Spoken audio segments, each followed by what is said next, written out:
البدع والأهواء، أهل البدع العقائدية وأهل البدع السياسية.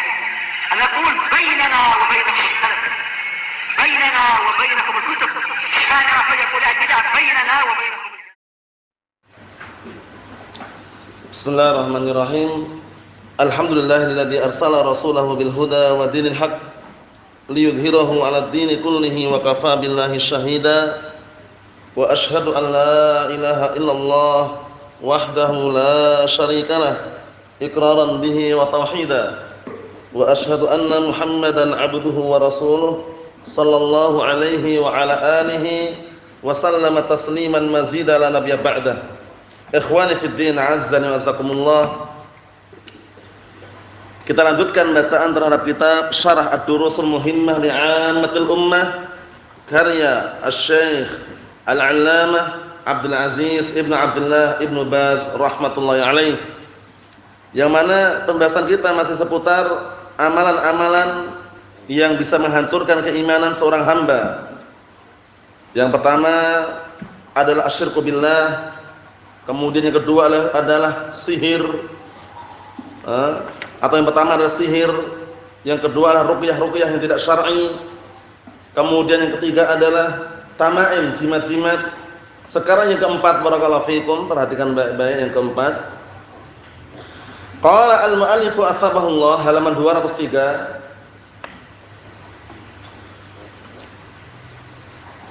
Kata beliau at-tiwalah. Yang keempat adalah at-tiwalah. At-tiwalah itu adalah pengasihan. Terjemahan bebasnya pelet, ilmu pelet. Paham ya? Jadi ilmu pelet itu sudah terlanjur menyebar di lingkungan orang-orang awam yang jauh dari ilmu. Nah, barakallahu fikum. Ilmu pelet itu ilmu apa sih ilmu pelet itu? Ilmu pelet itu ilmu yang membuat seseorang yang semula benci menjadi cinta. Suami cinta dengan istrinya, istri cinta dengan suaminya dengan ilmu pelet tadi itu. Ilmu pelet. Nah, barakallahu fikum. Pelet itu apa tadi? Ilmu bahaya atau tidak? Ilmu pelet. Naam, ilmu pelet itu ilmu pengasihan. Paham ya? Ilmu pengasihan yang biasanya dengan bantuan jin juga. Nah, barakallahu fikum, dengan bantuan jin. Naam. Kita lihat biar tambah jelas. Qala al-mu'allifu asbahullah at-tiwalah syai'un tasna'uhu al-mar'ah tatahabbab bihi ila zawjiha. Tiwalah itu adalah sesuatu yang dibikin oleh seorang wanita agar semakin cinta kepada suaminya. Ya, ilmu pengasihan, ilmu pelet juga masuk juga ya. Nah, itu syirik. Wa qad nahal Islam an dzalik aidan, dan sungguh agama Islam telah melarang mengenai hal tersebut. Li'anna fihi talaban lidaf'il madar au jalbil manafi' an ghairi tariqillah. Kenapa kok dilarang oleh agama Islam, barakallahu fikum? Karena di dalamnya mengandung apa? Talab, permintaan untuk menghilangkan bahaya, menolak bahaya dan mendatangkan manfaat. Melalui apa? Tidak melalui jalurnya Allah Subhanahu wa taala, tapi jalur setan, iblis, jin. Paham ya?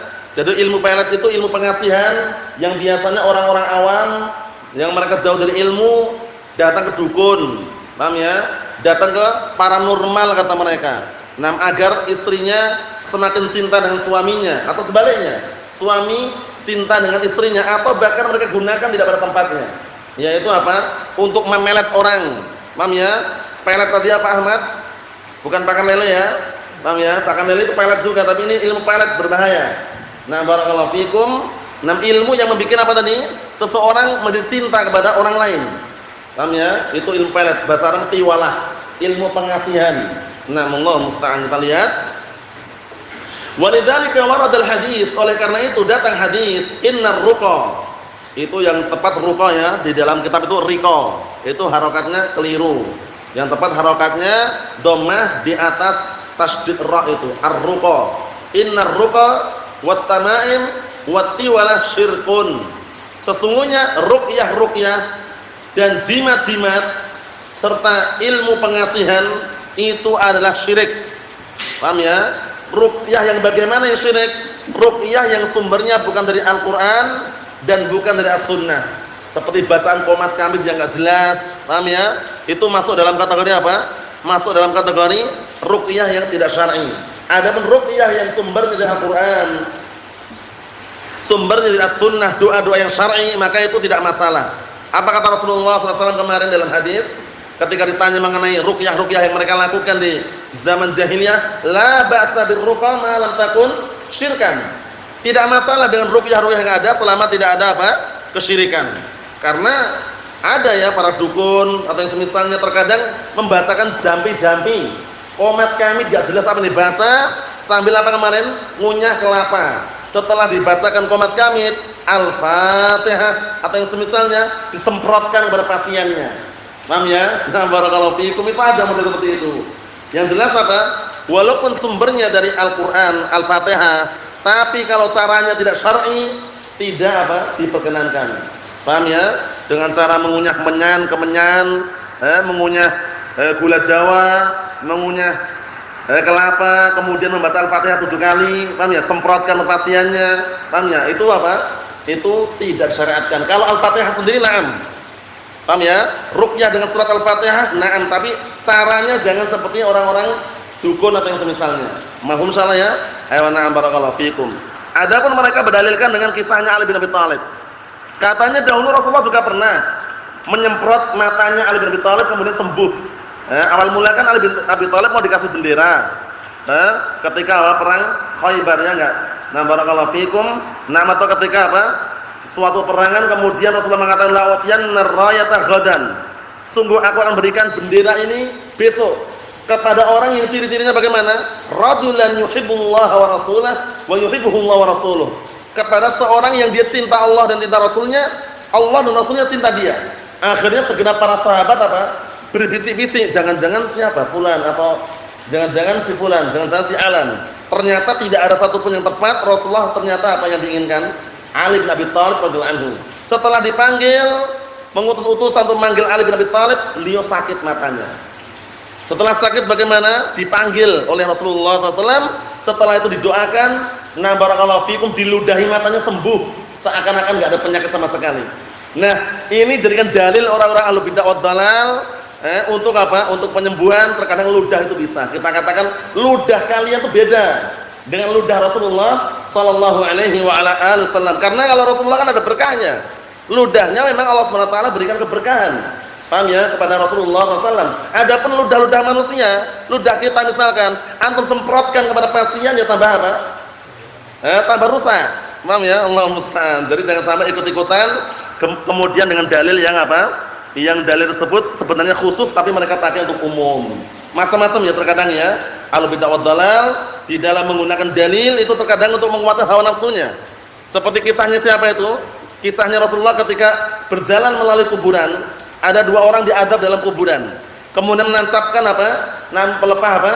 Kurma. Ditancapkan. Dua-duanya langsung apa? Langsung diringankan adabnya. Diambil pendalilan kalau ke kuburan bawa bunga. Paham ya? Bawa bunga, ditancapkan bunganya, ditaburkan situ sebanyak-banyaknya. Katanya apa? Rasulullah juga pernah melakukannya. Itu khusus.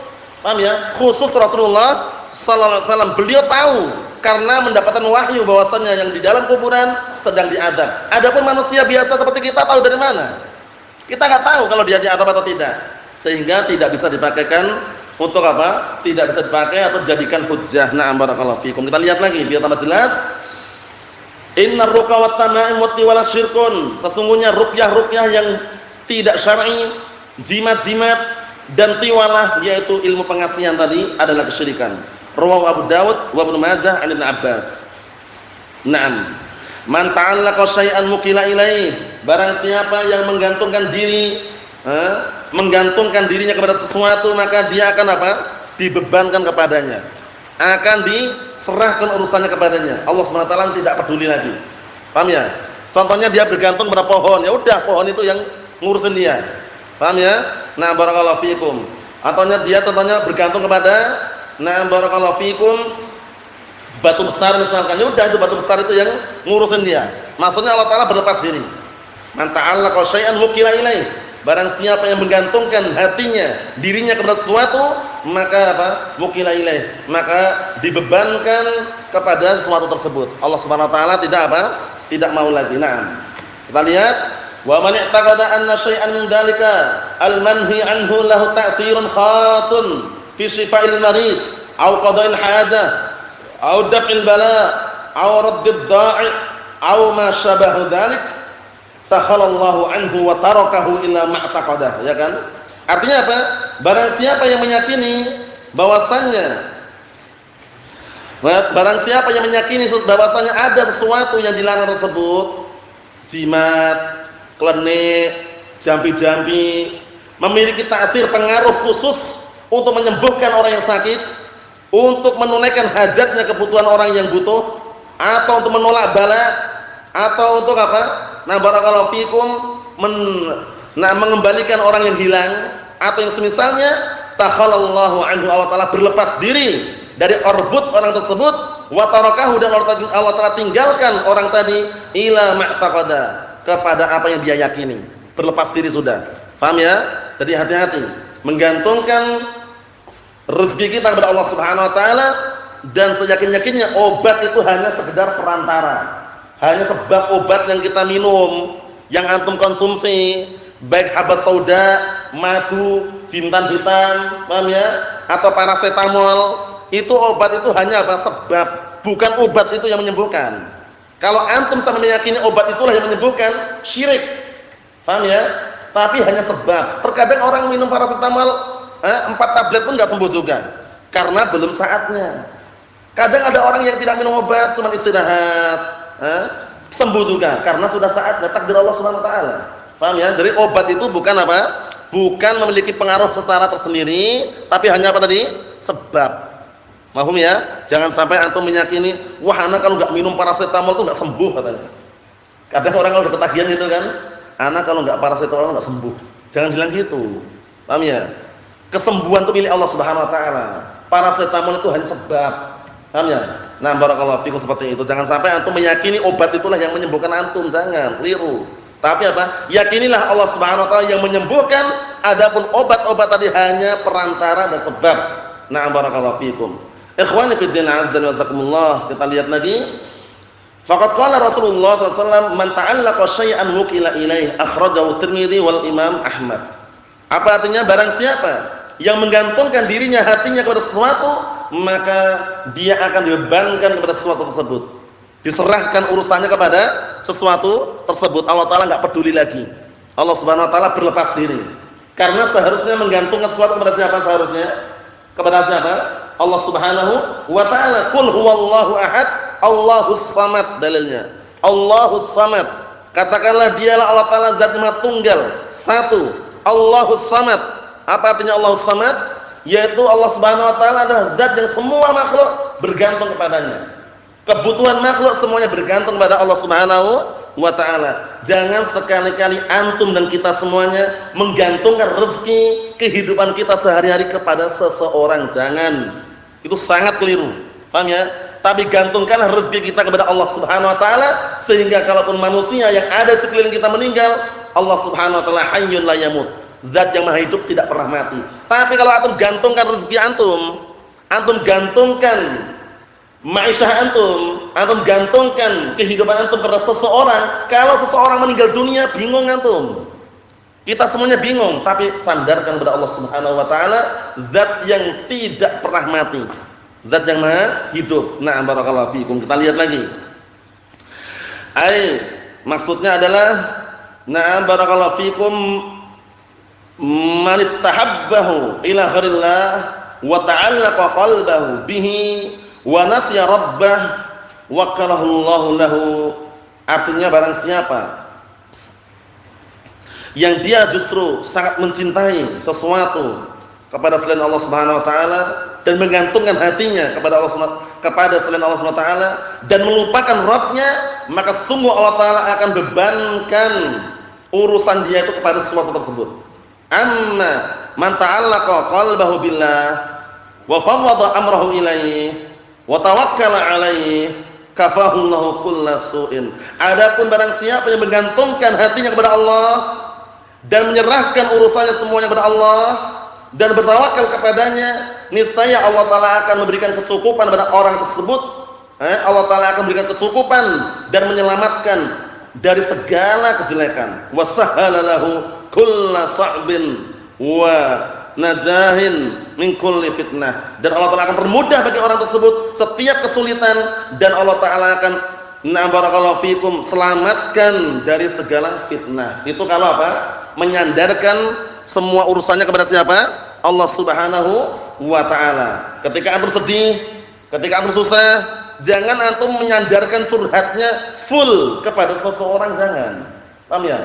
Seseorang itu mungkinlah kita mintain nasihat, tapi kalau antum curhatnya semuanya kepada seseorang tersebut, menggantungkan hatinya kepada seseorang tersebut, keliru. Paham ya?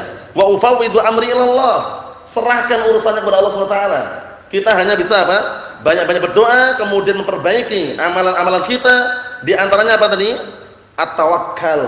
Paham ya? At-tawakkul, tawakal kepada Allah Subhanahu wa Ta'ala, kunci keberhasilan semua perkara. Rezeki lancar, tawakal. Paham ya? Nah, berserah diri kepada Allah Ta'ala dengan menjalankan sebab-sebab yang apa? Yang syar'i dan sebab-sebab yang diperbolehkan. Mahum insyaallah. Nah, barakallahu fikum, karena yang namanya tawakkul definisinya sudah kita lewati berkali-kali. Apa definisi tawakkul? Barakallahu fikum. Antum?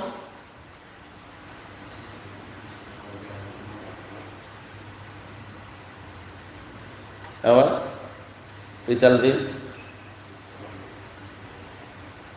ma'a fi'li. Na'am barakallahu fikum. Sidqu i'timadil qalbi. Itu dihafalkan tuh definisi tawakkul. Sidqu i'timadil qalbi 'ala Allah azza wa jalla. Sidqu i'timadil qalbi 'ala Allah azza wa jalla fi jalbil manafi' aw daf'il madar ma'a fi'lil asbab syar'iyyah awil mubahah. Itu definisi tawakkul. Sidqu i'timadil qalbi 'ala Allah azza wa jalla fi jalbil manafi' aw daf'il madar ma'a fi'lil asbab syar'iyyah awil mubahah. Artinya apa?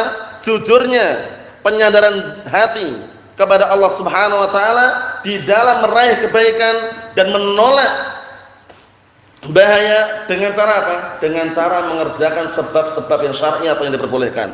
Antum mau kaya, mau sukses, ya usaha. Paham ya? Orang mau hidup tenang, tenteram, ya menempuh sebab-sebabnya. Paham ya? Jangan cuma berpangku tangan saja. Kan gitu, na'am barakallahu fikum. Dan termasuk sebab yang paling besar doa. Paham ya? Jangan menyepelekan doa. Antum sudah ikhtiar, sudah usaha, sudah kerja, tapi jangan melupakan doa. Doa ini senjata seorang mukmin. Kalau antum sudah melupakan doa, tidak berdoa barakallahu fikum, maka sangat disayangkan dan juga tidak dibenarkan. Paham ya? Karena doa itu ibadah. Doa itu adalah ibadah. Nah, barakallahu fikum, coba diulangi definisinya tadi. Abdul Aziz, definisi tawakkul.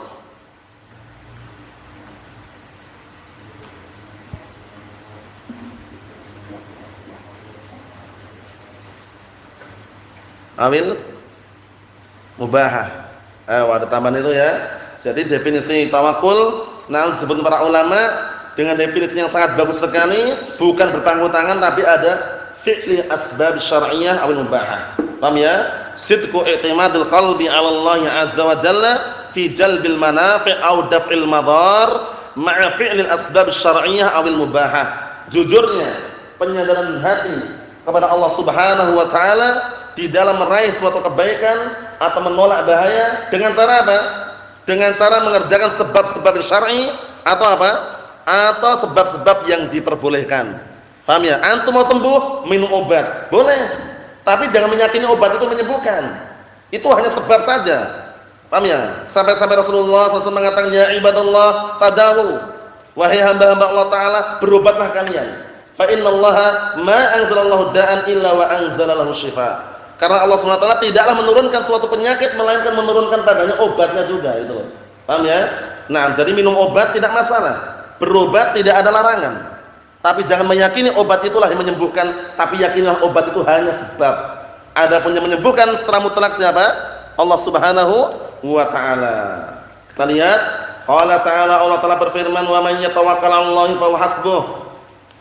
Dan barang siapa yang bertawakal kepada Allah, sungguh Allah Subhanahu wa Ta'ala akan berikan kecukupan kepadanya. Kita tawakal berserah diri kepada Allah Subhanahu wa taala, Allah taala akan berikan kepada kita apa?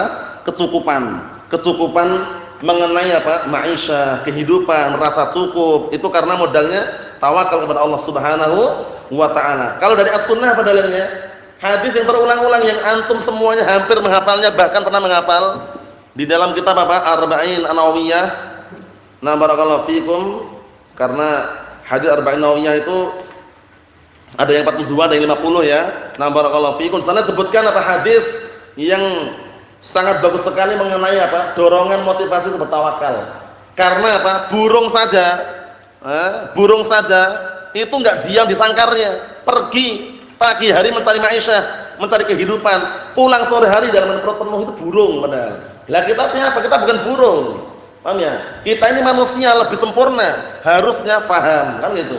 Apa kata Rasulullah SAW? Lau annakum tatawakkaluna 'ala Allahi haqqa tawakkulih la razaqakum kama yarzuqut thair taghdu khimasan wa taruhu bitanan. Artinya apa? Kalau seandainya kalian bertawakal kepada Allah dengan sebenar-benar tawakal, sungguh Allah taala akan berikan rezeki kepada kalian sebagaimana Allah taala memberikan rezeki kepada seekor burung. Pergi pagi hari dalam keadaan perut kosong, pulang sore hari dalam keadaan perut penuh. Menunjukkan apa? Motivasi dorongan orang itu, nah barakallahu fikum, ketika hendak meraih suatu perkara yang dia inginkan harus ada usaha. Mau masuk surga ada usaha. Apa di antara usahanya? Menuntut ilmu. Enggak usah jauh-jauh. Mencari ilmu, duduk di majelis ilmu, sumber apa? Sebab untuk masuk ke dalam surga Allah Subhanahu wa taala. Dipermudah. Man salaka tariqan yaltamisu fihi ilma sahalallahu lahu bihi tariqan ilal jannah. Barang siapa yang menempuh suatu perjalanan dalam rangka untuk mencari ilmu, niscaya Allah akan mudahkan bagi dia jalan menuju surga. Paham ya? Nah, seperti itu. Kita lihat lagi. Barakallahu fikum hafizakumullah. Qala al-mu'allif asbahullah al-ghulu fi ta'dhim al-ashkhas. Sikap ekstrim. Ghulu itu ekstrim. Ghulu itu ekstrim, berlebihan. Halaman 204 perhatikan. Al-ghulu fi ta'dhim al-ashkhas, yaitu ekstrim, berlebih-lebihan di dalam mengagungkan seorang. Hati-hati. Jangan terlalu berlebihan mengagungkan seorang. Antum ketika punya atasan, punya pemimpin, punya yang ngatur, punya pengatur, jangan terlalu berlebihan mengagungkan pengatur, pemimpin, pemerintah dari itu. Faham ya? Nah, tapi kita mentaati sebatas perkara yang ma'ruf, yang baik, yang sesuai dengan Al-Qur'an Sunnah, baik secara nas maupun secara istinbat. Caranya gitu. Tapi kalau kita mengagungkan seorang sampai berlebihan, paham ya? Nah, barakallahu fikum, kalau ketemu nunduk, kemudian apa? Salami enggak mau jawab misalkan. Terlalu berlebihan. Paham ya? Ketakutan yang berlebihan. Nah, barakallahu fikum, itu nanti justru menghantarkan kepada apa? Kesyirikan. Paham ya? Nah, Allah musta'an. Diajak bicara gemetaran, enggak keluar suaranya karena apa? Benar-benar mengagungkan Habibnya misalkan. Ingat ya, istilah Habib, Sayyid itu bukan dari Ahlus Sunnah wal Jamaah. Habib itu munculnya istilah orang Sufiyah. Paham ya? Di Yaman sana Habib, Habaib, orang Sufiyah. Sayyid dari Syiah Rafidhah biasanya. Paham ya? Sayyid fulan, Sayyid alan. Paham ya? Digunakan untuk seperti itu. Nah, adapun Rasulullah ketika mengatakan ana Sayyid walad Adam wala fakhr. Nah, bukan berarti menganjurkan untuk kita ini menjadikan apa? Orang itu Sayyid atau misalnya, bukan. Karena beliau benar-benar pemimpin gitu ya. Aku adalah pemimpin anak Adam, Sayyid adalah pemimpin. Dan tidak sombong kata Rasulullah SAW. Sudah jadi pemimpin enggak sombong beliau. Nah, barakallahu fikum. Jadi istilah Habib itu munculnya bukan dari apa? Ahlus Sunnah wal Jamaah, tapi munculnya dari orang Sufiyah. Habib fulan, Habib alan, zamannya Habaib. Karena Habib artinya apa sih Habib itu? Mahbub, orang yang dicintai. Paham ya? Nah, terkadang orang kalau sudah cinta gandrung, cinta yang sangat dengan Habib itu berlebihan ekstrim sampai mengagungkan. Keringatnya saja diambil untuk apa? Mencari berkah. Allah musta'an. Jadi kalau kita misalkan, nah barakallahu fikum, mencintai seseorang jangan sampai berlebihan. Paham ya? Nah, hukumnya bagaimana? Orang yang meninggal dibunuh gara-gara membela Habibnya atau membela ustadznya, membela syekhnya. Kalau pembelaan semata-mata orangnya, personil tertentu, bukan jihad fisabilillah. Paham ya? Nah, tapi kalau yang dia bela itu adalah agama Allah, Al-Qur'an Sunnah, man qutila duna malihi fa syahid. Man qutila duna irdihi fa syahid. Paham ya?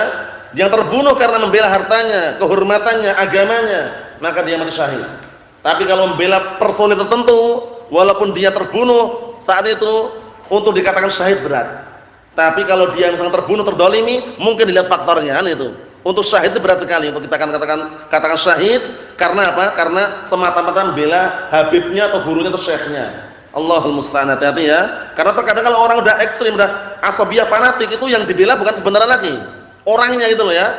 Nah, Allahul musta'an. Kita lihat ini. Nahal Islamu an mujawazatil haddi fi ta'dhimil ashkhas wa madhihim. Agama Islam melarang untuk melampaui batasan di dalam mengagungkan seseorang dan memuji mereka. Mengagungkan tidak masalah, memuji tidak iskal, tapi jangan berlebihan. Wa 'allamal muslimin anna al-insan mahma wa 'allamal muslimin, dan mengajarkan kaum muslimin agama Islam ini bahwasanya seorang itu mahma kanat manzilatuhu, bagaimanapun kedudukannya, falaisa illa abdillah, maka dia itu tetap dikatakan hamba Allah. Tidak ada kedudukan lain kecuali hamba Allah. Walaupun gelarnya doktor, profesor, gelar-gelar yang lain, raja sedunia misalkan, nah barakallahu fikum, tetap hamba Allah Subhanahu wa taala. Kenapa? Nanti ketika hadir hari kiamat, hamba atau raja?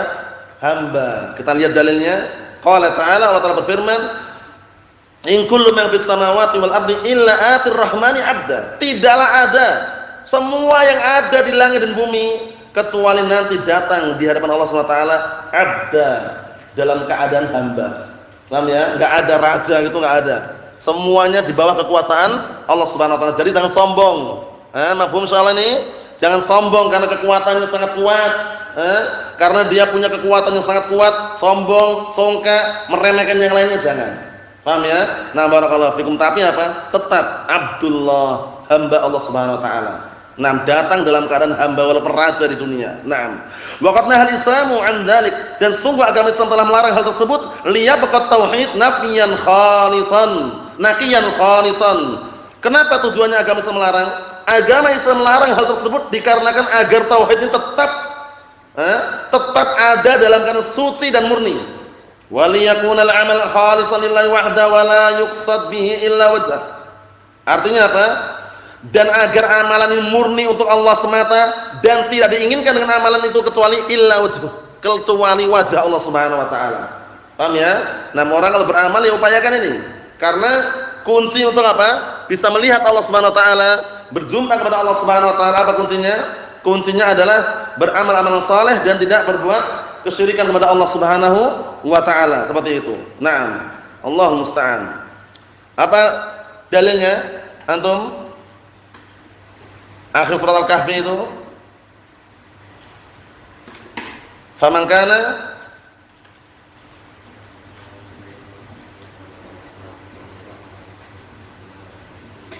Naam, itu dalilnya. Faman kana yarju liqa'a rabbih falyamal 'amalan shalihan wa la yusyrik bi ibadati rabbih ahada. Artinya apa? Artinya barang siapa yang hendak atau ingin berjumpa Rabbnya, maka hendaknya dia beramal amalan saleh. Amalan saleh itu tidak akan terwujudkan kecuali apa? Mencocoki sunnah Rasulullah sallallahu alaihi wa ala alihi wasallam, ittiba' wa la yusyrik bi ibadati rabbih ahada. Tidak berbuat kesyirikan, ikhlas maksudnya. Dengan dua kunci itu insyaallah biidznillah akan bisa berjumpa kepada Allah Subhanahu wa taala. Kita lihat lagi. Wal mughalatu fi ta'dhimil ashkhas tajurru ila syirki billah. Dan ghulu, ekstrim di dalam mengagungkan seorang itu bisa menghantarkan kepada kesyirikan kepada Allah Subhanahu wa taala. Dengan gambar-gambar, foto dipajang, gambar siapa? Syekh fulan, Syekh Alan, Habib fulan, Habib Alan. Coba antum bayangkan, sekarang kalau antum kalau ada orang awam yang jauh dari ilmu, mereka memajang fotonya Syekh fulan atau Habib fulan. Antum ambil fotonya atau injak-injak fotonya, marah enggak kira-kira? Marah. Kenapa marah? Pengagungan. Kalau seandainya enggak ada pengagungan, ngapain marah-marah? Dibakar pun diam aja, ya enggak? Tapi kalau sudah ada pengagungan, gambar-gambar tadi diambil, dibakar, marah nih. Kurang ajar ini kok gambar si fulan kok dibakar, kenapa? Kita katakan berarti ada pengagungan situ. Kenapa pengagungan? Lalu gambar dibakar kok teriak-teriak ngapain gitu loh. Oh ya. Kalau enggak ada pengagungan silakan bakar, enggak masalah. Inilah termasuk apa? Bahayanya surah Dzatul Arwah. Paham ya? Surah Dzatul Ruh. As-suwar dawatul arwah, gambar-gambar makhluk bernyawa itu yang mungkin antum saksikan dipajang-pajang di foto-foto, dipajang sebagai kenang-kenangan, itu ujung-ujungnya nanti apa? Mengarah kepada kesyirikan.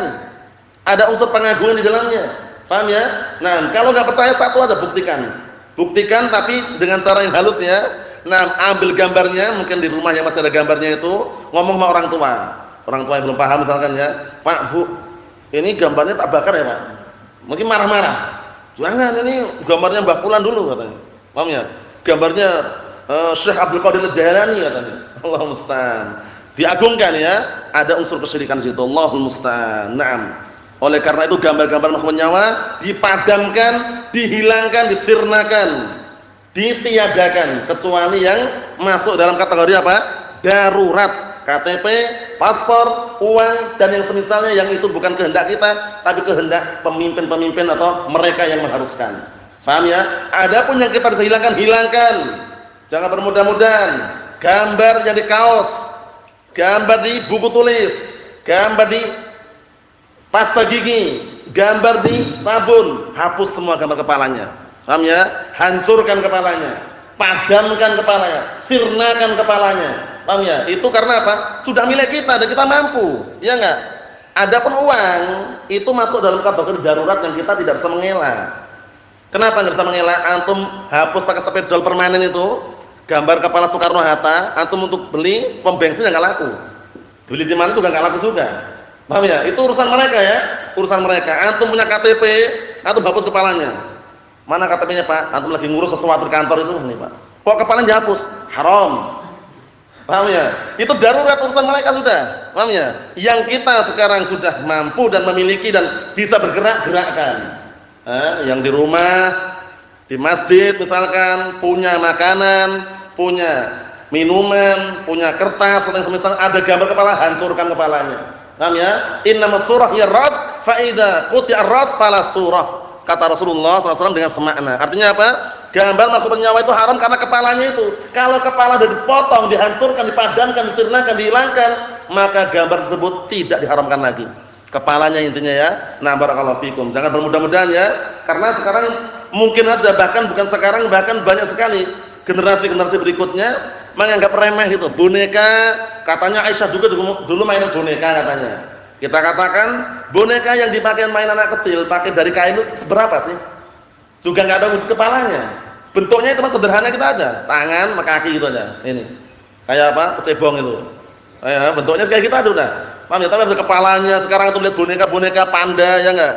Wah, Winnie the Pooh, paham ya? Atau yang semisalnya boneka-boneka seperti itu kepalanya jelas-jelas nampak. Nah, jangan dibeli. Nah, ini kan untuk anak kita Ustaz. Beli tafadhol, potong kepalanya. Kalau mau, paham ya? Saran seperti itu harus ada ketegasan. Na'am barakallahu fikum. Ikhwani fi din azza wa jazakumullah. Kita ambil dikit lagi. Waqad ghala an-nasara fi syakhsin Isa, fi syakhsi Isa alaihi salam hatta ja'aluhu ilahan marrah wa ibna ilahin marrah ukhra. Wa juz'a ilahin marrah tsalitsah. Wa dzalika huwa 'ainul kufri. Allahu musta'an. Artinya apa? Sungguh orang-orang Nasara ekstrem hulu terhadap apa? Terhadap barakallahu fikum seseorang yaitu Isa alaihissalam. Hingga mereka menjadikan Isa alaihissalam putra Maryam dijadikan ilah terkadang. Paham ya? Terkadang dijadikan ilah, terkadang dijadikan anak ilah. Paham ya? Terkadang bagian dari ilah. Paham ya? Kata mereka 3 in 1 itu ya. Nah, 3 dalam satu kemasan ya. Maksudnya apa? Ada Tuhan Bapa, ada Ruhul Kudus atau yang semisalnya, Allahul musta'an. Wa dzalika huwa ainul kufri. Yang demikian itu adalah apa? Adalah zat kekufuran itu sendiri. Maksudnya bagaimana? Itulah kekufuran. Orang Yahud dan Nasara ekstrim mereka. Orang Yahud menjadikan apa? Uzair anak Allah. Orang Nasara menjadikan apa? Isa putra Maryam anak Allah. Itu termasuk bentuk ekstrim atau hulu di dalam menyanjung orang-orang saleh baik para nabi atau orang-orang yang datang setelahnya. Rasulullah sallallahu alaihi wasallam fid dunya wal akhirah. Walhamdulillahirabbil alamin.